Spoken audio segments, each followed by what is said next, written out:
considered the issues raised by the defense and the state's responses to those. Taking the corpus issue first, the court has to consider the evidence that is before this jury and exclude from that consideration the defendant's statements. While there are cases that do suggest that the corpus rule is limited to confessions, Ms. Hicks is right. There are other cases that use the term statements. So when looking at this case without the defendant's statements, the court has to make two findings. Is there a reasonable inference that Alyssa is dead? Or could the jury make a reasonable inference that Alyssa is dead? And the second question is does the court or the finder of fact have the ability to make a reasonable inference that Alyssa's death resulted from the defendant's conduct? The court has considered the evidence presented without the defendant's statements. The court finds that there is a reasonable inference that Alyssa is dead. I find that this court could make that reasonable inference and that the jury could make that reasonable inference. The second question is there a reasonable inference that Alyssa's death resulted from the defendant's conduct? There is really no testimony about the defendant's conduct in relation to Alyssa's death. The defendant raised Alyssa, and the court is not here to decide if his parenting style was appropriate or inappropriate. Will it happen? The court's not even deciding if the defendant killed Alyssa or not.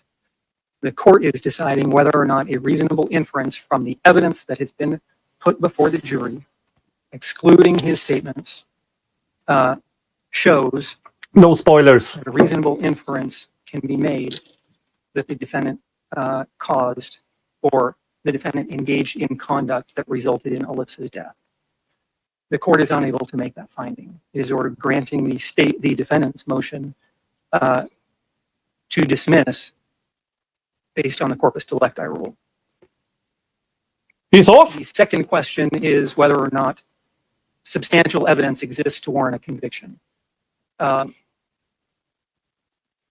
In some ways, I could just skip this and say the issue is moot because of my ruling on the corpus issue, but for purposes of the record, I'll make the finding anyways. There is evidence in the case. I am not here to suggest that the state has put forth no evidence. There is evidence. The court has to determine whether or not there is substantial evidence. And the evidence doesn't have to be direct evidence. It can be circumstantial evidence. There is Jesus Christ. Circumstantial evidence in the case. The question then becomes, is it substantial that would warrant a conviction for second-degree murder? The court has considered the evidence and finds that substantial evidence does not exist to warrant a conviction. It's ordered granting for a Rule 20 judgment.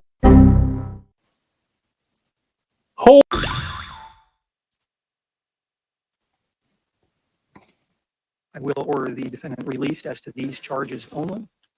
Mr. Turney, you're going to be signing for a copy of your release. I'll bring the jury back in and just let them know that their jury service is over. Before we do that, anything for the record from the state? Anything for the record from the defense? All right, Angela, you can bring the jury.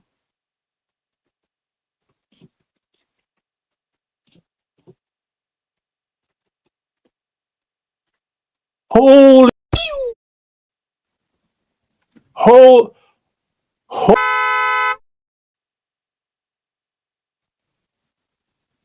damn! And Jeff missed it. Ha! Oh, sorry. He's free to go. Jesus.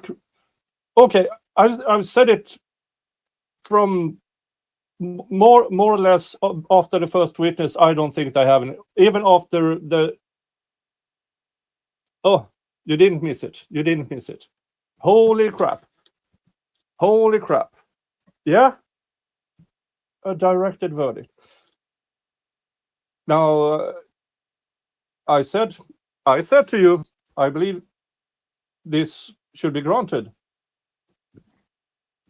But I didn't think it would. I really didn't think it would.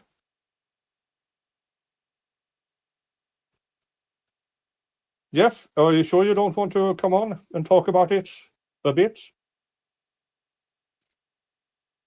Yeah, Judge, I believe Judge did the right thing. Please be seated.